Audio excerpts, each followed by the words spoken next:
mga parts, like, share, comment, and subscribe. Palagi pang may lumalabas na ads sa inyong mga Android cellphone, lalong-lalo na sa mga nagpa-pop up na mga ads na hindi naman natin kailangan. Minsan pa, mga scam na ads. Na kung saan, pag na-click natin yon, pupunta tayo sa iba't ibang klaseng website hanggang sa pag-i-install na mag-i-install, papa-installin lang tayo ng paulit-ulit hanggang sa hindi naman natin magamit yung apps. At the same time mga parts, possible na mangyari, di siyang makunik sa ating mga GCash account at mga another banks account natin.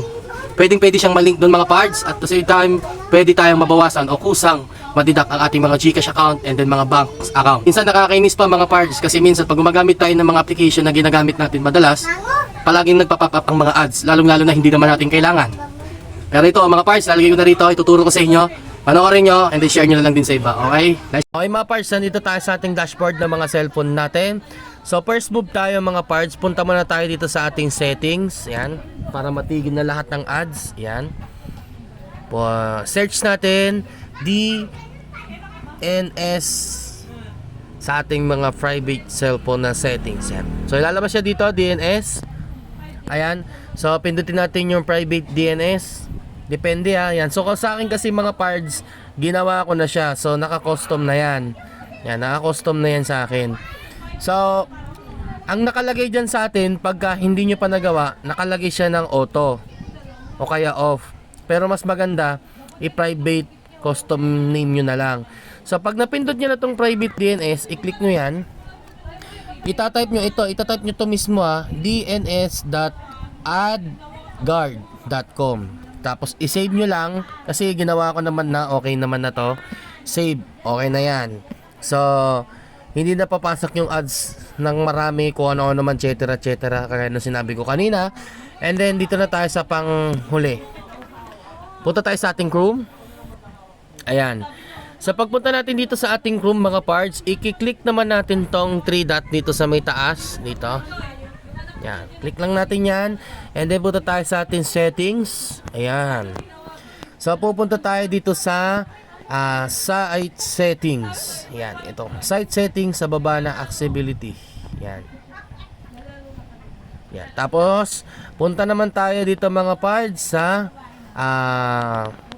ads. Minsan kasi mga parts, ang nakalagay kasi rito mga parts, ads.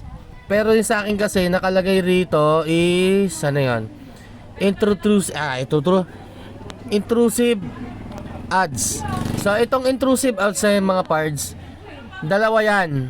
Depende sa cellphone nyo, kung Samsung yan, o Oppo, o kung ano man. Basta sa akin kasi Redmi ang gamit ko, kaya ang nakalagay sa kanya dito, intrusive ads. Pero kung dalawa lang naman yan mga parts. Pag walang intrusive ads, nakalagay ads lang. So dalawa lang yan. Isang intrusive ads, tsaka yung nakalagay lang na ads lang. So dahil Redmi ang gamit ko, ito yung pipindutin natin, intrusive ads. So nagawa ko na rin to mga parts. Naka-off lang dapat yan. So sa akin kasi naka-off, i-on ko tas i-off ko lang.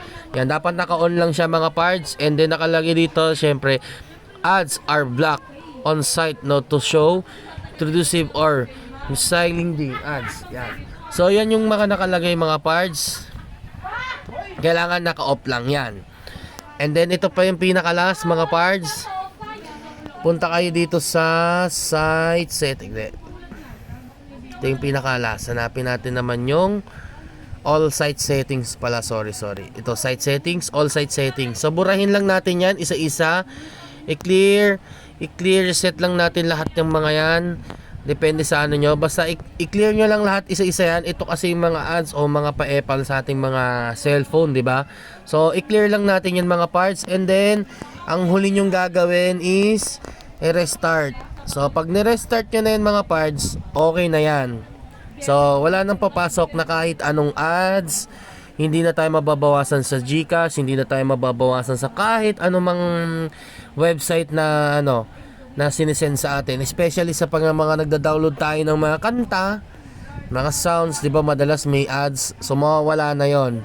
So wala na dito magpa-pop up na mga ads na kesyo ganito, nanalo ka ng ganyan, kailangan mo i-click, o kaya kung may papanoorin kang movie, may sasuggest silang ads bago mag-play, mawawala na yon. Pero sa YouTube mga parts pag nagwa-watch pa rin tayo, may ads pa rin naman sa YouTube, pero madalang na lang, pili na lang siya, okay?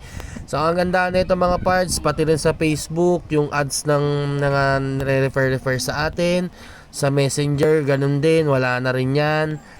Yan. Tapos pag nag-download tayo ng music sa mga Snaptube, mas madalas na siyang walang ads. Kumbaga wala nang ads na ano sa atin, magpapapa para maklik natin yon at yun, dagdag virus, mabawasan mas etc. etc. So yan, sana nakatulong sa inyo mga parts. Gawin nyo lang to mga parts at sureball ako mawawala na ang inyong ads sa inyong mga cellphone, Android. Okay?